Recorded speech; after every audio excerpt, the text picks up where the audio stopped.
के पुत्र हैं, तो मैं तमोगुणी लीला करने वाला शंकर क्या आपकी संतान नहीं हुआ? अर्थात मुझे भी जन्म देने वाली तुम ही हो। और ये हमारे शंकराचार्य आचार्य, ये नकली गुरु ब्राह्मण है। ब्रह्मा विष्णु अजर और अमर हैं, सर्वेश्वर हैं, कोई माता पिता नहीं है। खाक पढ़ाए ने सदग्रंथों को। ये खाक टीचर थे जिसने सिलेबस का ज्ञान नहीं, मूर्ख बना रखा था हमारे को। इस अज्ञान को हटाने के लिए स्वयं परमेश्वर आते हैं। चारों युग में मेरे संत पुकारे, कोक कहा हम हेल रे, हीरे माणक मोती बरसे, ये जग चुगता ढेल रे। चारों युग में परमात्मा कहते हम आए हैं और अच्छी आत्माओं को मिलते हैं, उनको तत्व ज्ञान से परिचित कराते हैं। फिर वो मुझसे परिचित होकर के वो महापुरुष भी मेरी महिमा को यथार्थ रूप में सुनाते हैं, लेकिन कोई सुनने वाला नहीं होता, क्योंकि अज्ञान घना होता है। और परमात्मा कहते हैं हम भी, मैं भी आता रहता हूं प्रत्येक युग में भिन्न भिन्न रूप बनाकर, और ये हमारे ज्ञान को ना सुन करके हम यथार्थ ज्ञान, यथार्थ भक्ति विधि रूपी हीरे मोती लालों की वर्षा करते रहते हैं, जगह जगह ज्ञान सुनाते हैं। लेकिन ये भोली आत्मा हीरे मोती लालों को ना पहचान कर उनको ठोकर मारकर कंकरों की गठड़ी बांध कर वजन उठाए फिर रहे हैं। हम जो साधना कर रहे हैं बड़ी श्रेष्ठ है। गीता अध्याय नंबर 16 के श्लोक 23 और 24 में स्पष्ट कर दिया है कि शास्त्र विधि को त्याग कर जो मनमाना आचरण करते हैं, मनमानी पूजाएं करते हैं, उनको न तो सुख होता है, न उनका कोई सिद्धि प्राप्त होती है, और न ही उनकी गति होती है। फिर साधना करते किस लिए? अब जैसे जितने भी हमारे धर्म गुरु हिंदू धर्म के क्या नाम लेते, ओम नमः शिवाय, ओम नमः भगवते वासुदेव, हरे कृष्ण राधे राधे श्याम मिला दे, राम राम हरे हरे, सहस्रनामा विष्णु जी का, और घने चतुर और घने सुपीरियर मानते हो, कहते हो ओम ओम, बस ओम सबसे बड़ा नाम। तो पुण्यात्माओं, हरे राम हरे कृष्ण किसी भी सदग्रंथ में मंत्र नहीं, ओम नमः शिवाय किसी ग्रंथ में नहीं, ओम नमो भगवते वासुदेव किसी ग्रंथ में नहीं। जो शास्त्र अनुकूल साधना है वो परमेश्वर ने स्वयं आकर बताई है और अपनी उन प्यारी आत्माओं को बताई है, और उनको थोड़ी हिदायत दे दी थी कि जब तक इस कलयुग के अंदर ये बिचली पीढ़ी का समय नहीं आवे, इसको डिस्क्लोज ना करना, लिख देना। लिख रखी सभी महापुरुषों ने अपने अमृतवाणी में एफिडेविट लिख रखे हैं कि हम ये जाप करा करते हैं, ये मंत्र श्रेष्ठ है, इसी से मोक्ष संभव है। लेकिन सिलेबस को समझना स्टूडेंट के स्तर का काम नहीं है। पढ़ भी लेगा तो उसको समझ नहीं सकता, अप्लाई नहीं कर सकता। इसलिए टीचर गुरु की आवश्यकता होती है। तो जो गुरु रूप में परमात्मा आए थे, सतगुरु रूप में, फिर जिन महापुरुषों से मिले थे उनको अधिकार दिया था ज्ञान सुनाने का, और फिर अब इस दास को भेजा है इस पूरे कंप्लीट कोर्स को आप तक पहुंचाने के लिए, आपका मोक्ष कराने के लिए, क्योंकि अब वो समय आ गया। नहीं तो इस दास से बड़े बड़े महापुरुष पहले हुए हैं, लेकिन उस समय नहीं था, क्योंकि आप अशिक्षित थे, और अशिक्षा का लाभ नकलियों ने हमारा उठाया। ये संस्कृत बोलते रहे, हमने सोचा बड़े विद्वान हैं, इन्होंने खूब जाना होगा सदग्रंथों को। हमने परमात्मा को भी ठुकरा दिया जिसमें 600 वर्ष पहले वो आकर ये ज्ञान सुनाया करते थे, जो आज सभी सदग्रंथों में ज्यों का त्यों पाया। तो पुण्यात्मा, 100 शुक्र मनाना उस परम पिता के। वहां ये आए, यहां आकर के उन्होंने कितने कष्ट झेले हमारे लिए। परमात्मा के उस इतिहास को जो 600 वर्ष पहले परमेश्वर कबीर जी यहाँ आए थे, ये ज्ञान सुनाया करते थे, तो दास आज उसी परम पिता का दिया हुआ एज इट इज आप तक पहुंचा रहा हूं। अपनी तरफ से इसमें कोई मिलावट नहीं कर सकता। क्योंकि जीव का जो ज्ञान होगा वो घटिया होगा, परमात्मा का ज्ञान वो सत्य होगा। तो वो सत्य ज्ञान आप तक पहुंचा रहा हूं, ये सत्संग कर रहा हूं। परमात्मा ने सत्संग किया था या उन महापुरुषों ने जो भगवान से मिले थे, लेकिन उनको रिजेक्ट कर दिया हमने, क्योंकि हम बालक थे, हम अशिक्षित थे, अनजान थे। आज परमात्मा ने आपको अक्षर ज्ञान कराया। ये अक्षर ज्ञान आपके लिए विष है। बेशक आप कितने विद्वान पाग्य हो, डॉक्टर, इंजीनियर, जज, वकील बन गए हो, भगवान की भक्ति नहीं है तो खाक है ये। एक रोजी रोटी तो कहीं चला ले इंसान, कल मृत्यु होगी, गधा अपने कुत्ता अपने का खाज लग गए, और क्या खाओगे फिर? आपको केवल इस ही जीवन का ज्ञान है, आपको भविष्य का, आगे का नहीं। आगे के ज्ञान बिना ये खाक ज्ञान है फिर। तो ये ज्ञान देना जरूरी था। मालिक को मालूम था कि बिगड़ेंगे ये। अहंकार हो गया आपके अंदर, 2 कौड़ी का 2 छोटा सा पोस्ट मिल जाए, फूला नहीं समाता, और कल मृत्यु होकर गधा बन जाए, क्या क्या रे माटी होती है उसकी। और पहले आप देखो पिछले इतिहास उठा के, हमारे पूर्वजों के कितने विनम्र थे, कितनी दया थी उनके अंदर, कितने नेक विचार थे। और आज हम किस स्तर पर पहुंच चुके, इस विद्या की देन है। लेकिन मालिक को मालूम था कि मेरा ज्ञान ऐसा है, इनको फिर सेट कर देगा, लेकिन शिक्षा प्राप्त हुए बिना ये मुझे समझ नहीं सकते, इनका कभी कल्याण नहीं हो सकता। इसलिए आपको ये अक्षर ज्ञानदाता ने अनिवार्य समझा, तभी आपसे काटने नहीं दिया, निस आग को आपके निकट नहीं आने दिया, 4 युग चले गए। अब इसका हम फायदा उठाएंगे। अब हम बकवादों में चल पड़े, टीवी देखते हैं, बेहुदे ढंग के कपड़े पहनते बहन बेटियां भी, और इसको बड़ा विकास मानते हो, अच्छे घरों की लड़कियां हैं, ये खाक है। ऐसे कार्टून बनकर निकलती हैं घर से, लड़के भी लड़कियां भी। तो इस विद्या की देन है ये। अब इस ज्ञान से हमें पता चलेगा, लज्जा आया करेगी हमें ऐसे ऐसे बकवाद करने में, और हम भगवान भजेंगे और अपना कल्याण करवाएंगे। सतगुरु आए दया करी, ऐसे दीन दयाले, बंदी छोड़ व्रतास कहा, जठरगनी प्रतिपाल। सतगुरु आए दया करी, ऐसे दीन दयाल। होय होय, हम किसी भयंकर गलती करके आए सतलोक में, बड़ी थाली का ठोकर मार का आए हम, और आज हम एक टुकड़े के लिए कोई देश जाता है, कोई परदेश जाता है। उसके लिए गरीबदास साहिब जी कहते हैं, उत्तर दक्षिण पूरब पश्चिम फिरदा दाणे दाणे नो, सर्व कला सतगुरु साहिब की, हरि आए हरियाणे नु।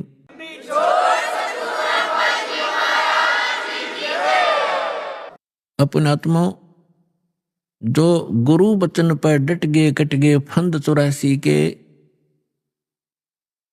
भाई जो गुरु बचन पर डट गए, कट गए फंद 84 के।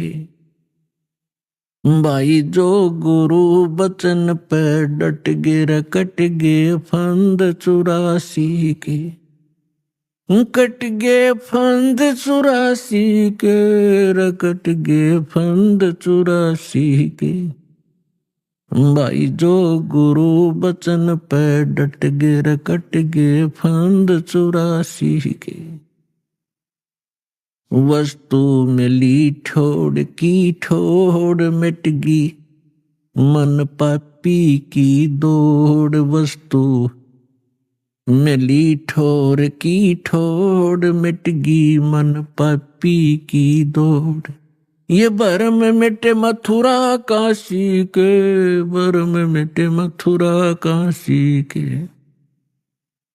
भाई जो गुरु बचन पे डट गए, कट गए फंद 84 के। पुणात्मा, गुरु का वचन पालन करना इस भक्ति मार्ग में अति अनिवार्य है। और गुरु केवल वही ज्ञान और वही आदेश देता है जो आपके हित में होते हैं। एक भक्त कह रहा था जी, उसने कभी प्रश्न किया होगा, दास को तो इतना ध्यान नहीं रहता क्योंकि लाखों की संख्या में एक महीने में भक्त मिलते हैं। 5 वर्ष पहले उसने दीक्षा ली थी। वो कह रहा था जी मैं अमेरिका जाने की तैयारी कर रहा हूं। तो उसने अभी बताया, कहने लगे जी आप ये बोले कि भाई आड़े यही अमेरिका बना दूंगा जब तू विश्वास करेगा तो वो आज बता रहा था जी मुझे ऐसे दया कर दी दाता ने, समय पर टूक नहीं था, कर्जा सिर पर बहुत गना था, आज सारा सुख दे दिया और यहीं पर बढ़िया काम चला दिया। तो पुण्यात्माओं गरीबदास साहब जी कहते हैं पूर्व पश्चिम उत्तर दक्षिण तू फिरदा दाने दाने नु, पर सर्व कला सतगुरु साहिब की हरि आए हरियाणे नु। मालिक ने पहचान कर धक्के खाते फिरते हो तुम, लगो एक बार भक्ति पर, सारे सुख दे और मोक्ष भी देगा आपको।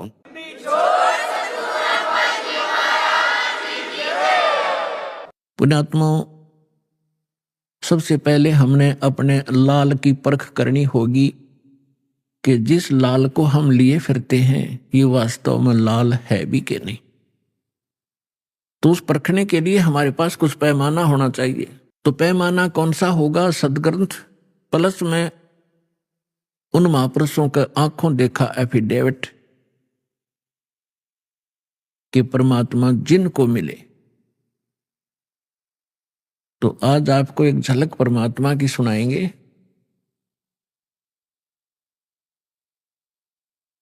परमेश्वर कबीर जी के प्रगट के विषय में बहुत सी भ्रांतियां समाज में इन नकलियों ने फैला रखी है।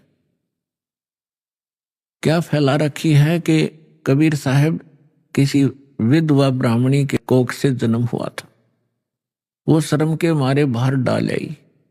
ये बकवाद है और उन दुष्ट लोगों की बनाई हुई कहानियां हैं जो भगवान से हमें दूर रखना चाहते थे, लेकिन वास्तविकता इसकी बिल्कुल विपरीत है। परमात्मा स्वयं कहते हैं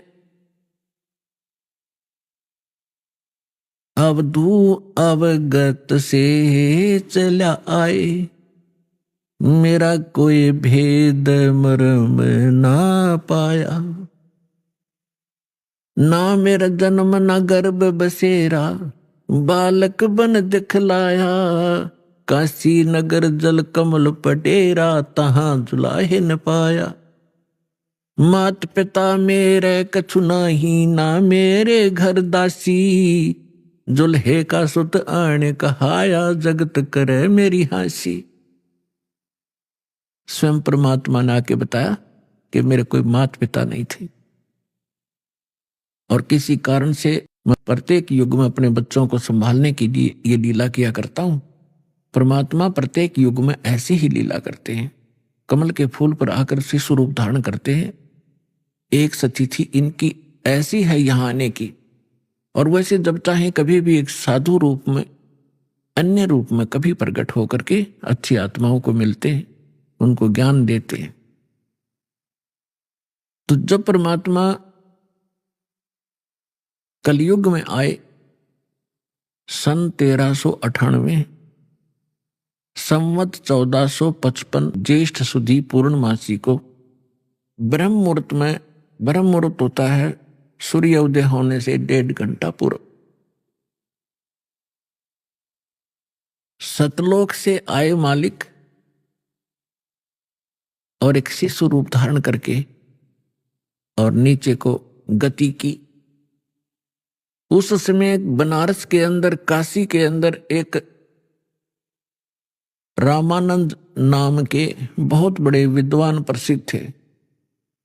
उनके विषय में माना जाता था कि इन्होंने चारों वेदों को, 18 पुराणों को, श्रीमद् भगवत गीता को ठीक ढंग से जाना है, जिस कारण से वो प्रचार किया करते थे। और उन्होंने 1400 ऋषि शेष बना रखे थे जो उनके द्वारा बताए गए ज्ञान को आगे जनता में प्रचार किया करते थे। और स्वामी रामानंद जी एक ब्राह्मण के अतिरिक्त अन्य किसी जाति मजहब वाले को अपना शिष्य नहीं बनाते थे। अन्य को वो एक हेय समझते थे, अपने से घटिया मानते थे। अब उन्होंने 1400 ऋषि पंडित शिष्य बना रखे थे। उनमें से एक अष्टानंद नाम के ऋषि थे, और वो प्रतिदिन एक लहर तारा नामक तालाब था, आज भी है, लेकिन अब तो वो सिर्फ एक यादगार रूप में ही रहा है। लहर तारा तालाब उसका नाम कैसे पड़ा? गंगा दरिया का जल वर्षा के दिनों में जब फुल स्विम पर चलती है तो गऊ घाटों के ऊपर से वो ओवरफ्लो होकर लहरों के द्वारा उछल उछल कर एक बहुत बड़ी झील में समा जाता था, भर जाता था। उसको लहर तारा नामक तालाब कहने लगे, और उसका फिर सारा वर्ष बहुत सुंदर स्वच्छ जल रहता था, क्योंकि गंगा के जल में एक विशेषता है कि ये खराब नहीं होता, क्योंकि ये जल सतलोक से आया है। परमात्मा ने एक सैंपल भेज रखा कि हमारे लोक में ऐसे पदार्थ हैं, ना दूध कभी खराब होते, दरिया बहती है, ना दही और मक्खन खराब होते, वहां का ऐसा मटेरियल है। ये एक सैंपल है आपके लिए, विश्वास करने के लिए कि वहां ऐसे पदार्थ, जब ऐसे लोक में और ये जल खराब नहीं होता, वहां तो लोक ही एक विशेष है। तो समझदार को संकेत पर्याप्त है। उस लहर तारा तालाब के ऊपर ऋषि अष्टानंद जी प्रतिदिन अपने गुरुजी के द्वारा बताए गए उस साधना को भी करते थे, उसी में स्नान करते थे। एकांत स्थान, शांत स्थान पर वो भगवान की भक्ति का चिंतन किया करते थे। वो प्रतिदिन की तरह वो भी अपने चिंतन में स्नान करके बैठे थे। आकाश से क्या देखा अष्टानंद जी ने कि एक बहुत प्रकाश, तेज प्रकाश का गोला सा ऊपर से स्पीड के साथ आ रहा है।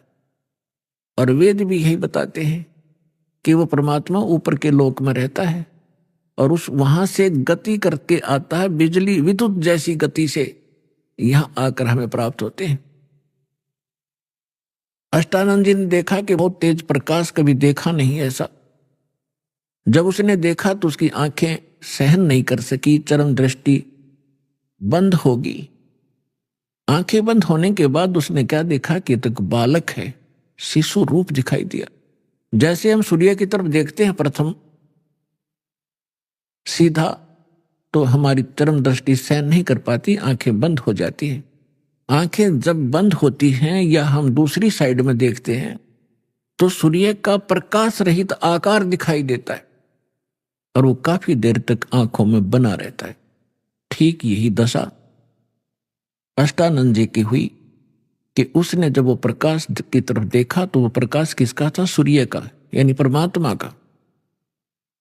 और जब आंखें बंद की तो क्या देखा? शिशु, उस शिशु का प्रकाश था, वो परमात्मा का प्रकाश था।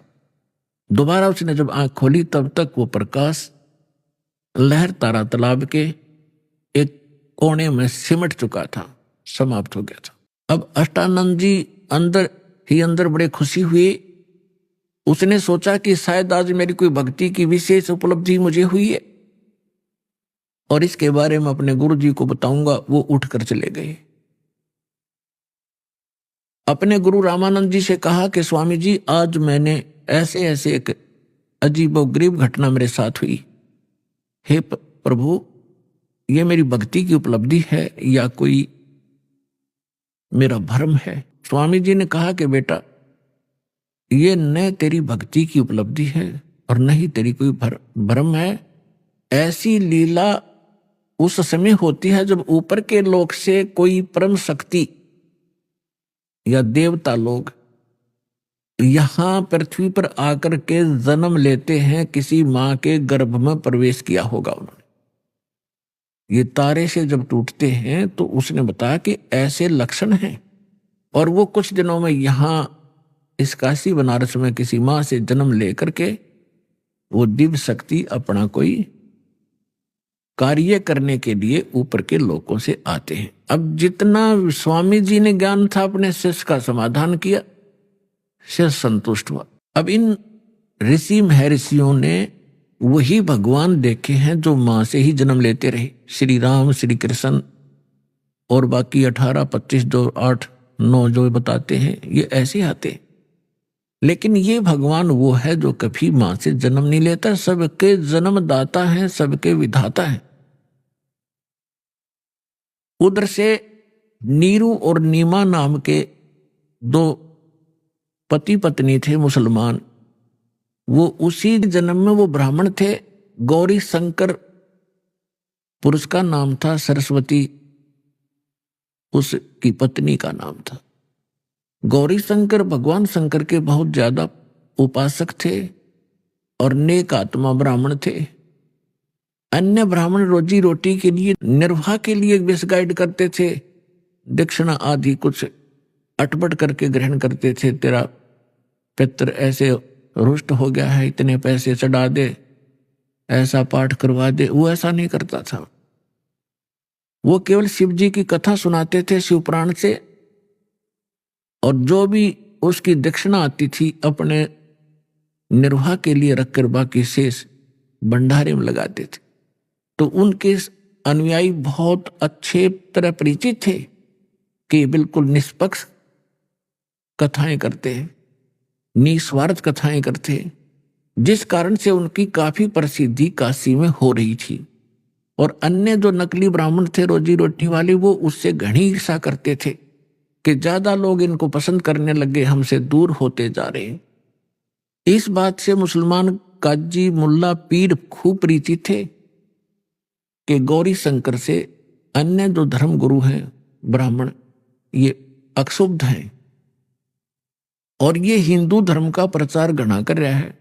इसलिए उन्होंने बाई फोर्स गौरी शंकर सरस्वती को मुसलमान बना दिया। मुसलमान कैसे बना दिया?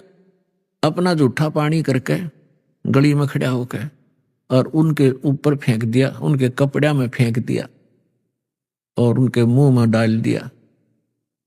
तो अन्य जो ब्राह्मण थे उधर इसी दाव में थे। किसी दिन यूं फंसे, सबने मुनादी करा दी, गौरी शंकर मुसलमान बन गया है, उसको जाति से डाल दिया है, उसका गंगा में स्नान करना बंद कर दिया।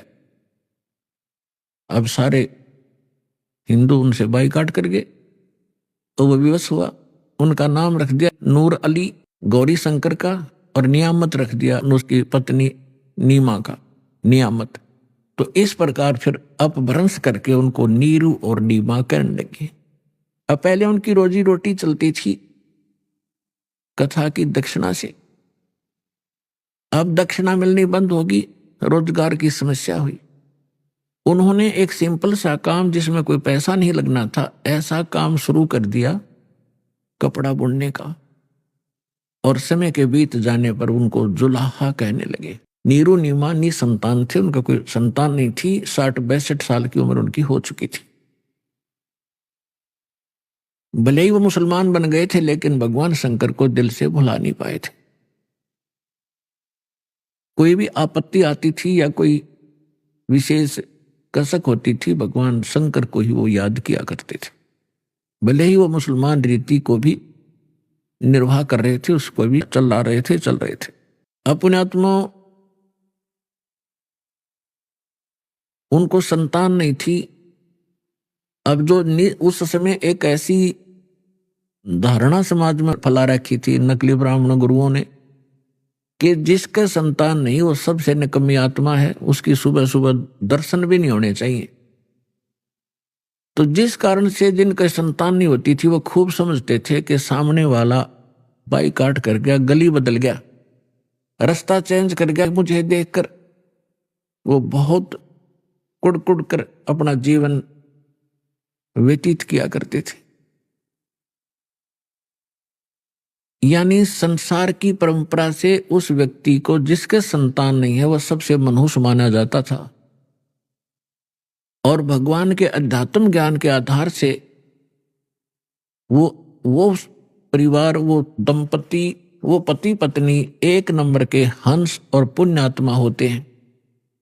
पुण्यात्मा का मतलब है कि उनका फाइनल मैच होता है जब सतगुरु मिल जाता है। वो उनका कहीं किसी से अब लेन देन नहीं रहा, ना पुत्र का ना पुत्री का संस्कार शेष है। और यदि उनको सतगुरु मिल जाए, भक्ति ठीक कर ले, उनका बेड़ा पार तुरंत हो जाए उसी जीवन में। अब ये ना समझना कि जिनका संतान है वो पुण्यकर्मी नहीं है, नहीं, जिनको सतगुरु मिल गए मनुष्य जीवन में, दोनों ही पार हैं, दोनों ही पुण्यकर्मी प्राणी।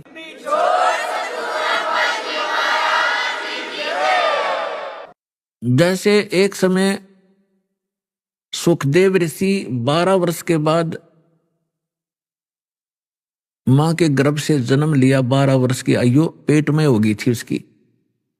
पुण्यात्मा, ये कुछ आध्यात्मिक ऐसे पॉइंट होते हैं जो वर्तमान के इन वैज्ञानिकों का गले उतरे नहीं, पर लेकिन गले ना उतरे तो बेशक, लेकिन वह बात झूठ नहीं हो सकती। 12 वर्ष की आयु का जब मां के गर्भ से बाहर आया,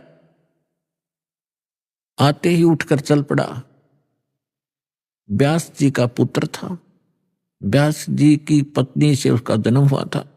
तो व्यास जी इंतजार करते थे, विद्वान पुरुष थे, ये कोई अच्छी आत्मा है जो 12 वर्ष तक मां के गर्भ में, मां को मालूम भी नहीं, इतना कोई पीड़ा नहीं हो रही है। इस आशा से उसने कहा कि बेटा बेटा, लेकिन सुखदेव ऋषि ने पीछे मुड़कर नहीं देखा, अपने पिता की शक्ल भी नहीं देखी, चलते चलते कह रहा है कि पिताजी, कि हे ऋषि जी, व्यास जी कह रहे हैं कि रे पुत्र, मैंने तेरी 12 वर्ष इंतजार करी, मुझे अपना शकल दिखा दे एक वे। वो पुत्र मोह में घना वश हो रहा था। तो ऋषि जी कहते, चलते चलते सुखदेव कहते हैं कि ऋषि जी, ना जाने कितनी बार तू मेरा बाप हो लिया और ना जाने कितनी बार मैं तेरा बाप हो गया। ये बहुत बूढ़ी बीमारी है, इब का मैं अपना पीछा छुटवाऊंगा और मैं ना देखूं तेरी और कहीं मेरी ममता तेरे में फंस ना जा। यूं कहकर आकाश में उड़ गया, दूसरी जगह जाकर प्रकट हो गया। वहां जाकर अपनी और नालापा काटी। कहने का भाव ये है, फिर सुखदेव ऋषि ने कहा था कि एक लेवा एक देवादूतम, कोई किसी का पिता नहीं पूतम, ये ऋण संबंध जुड़ा एक ठाठा, अंश में सब 12 बाट। ये तो एक दूसरे का संस्कार है, कोई देने आ रहा है, कोई लेने आ रहा है। जैसे आज हम संस्कार बढ़ा रहे हैं, कोई रिश्वत लेता है, आज वो रिश्वत ले रहा किसी से 1 लाख 1.5 लाख रुपए, अगले जन्म में वो दामाद बनकर लड़की भी ले जाएगा और वो पैसे भी लेगा। बिरान माटी होगी फिर हमारी नो, फिर यह गधा बनकर देना पड़ेगा, किसी की भैंस बनकर देना पड़ेगा, फिर दूध नहीं दे उसके इंजेक्शन लाओगे, दे लट्ठा लठरेंगे। तो अपने इस संस्कार को हम अब खत्म करेंगे।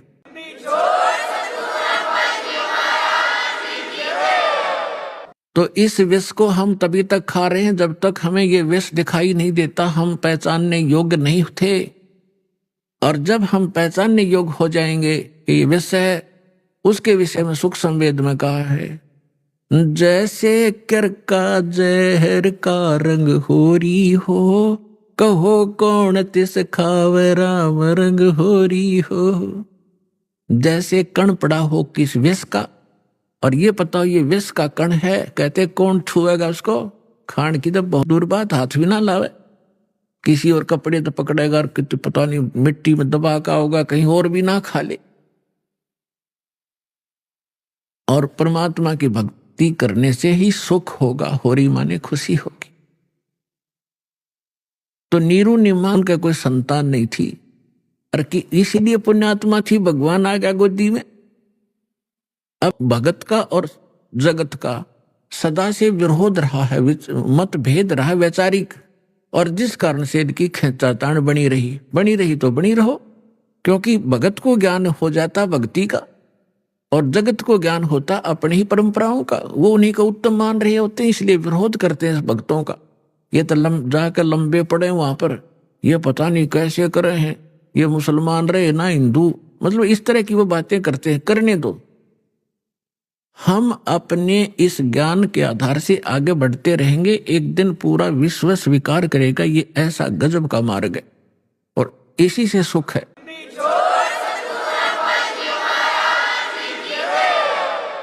पुण्यात्माओं, ये भक्ति युग आ गया। अभी तक हमने बतेरी बकवाद कर ली। एक बार दास गोवा के अंदर गया हुआ था। गोवा एक स्टेट है, समुद्र के किनारे, वहां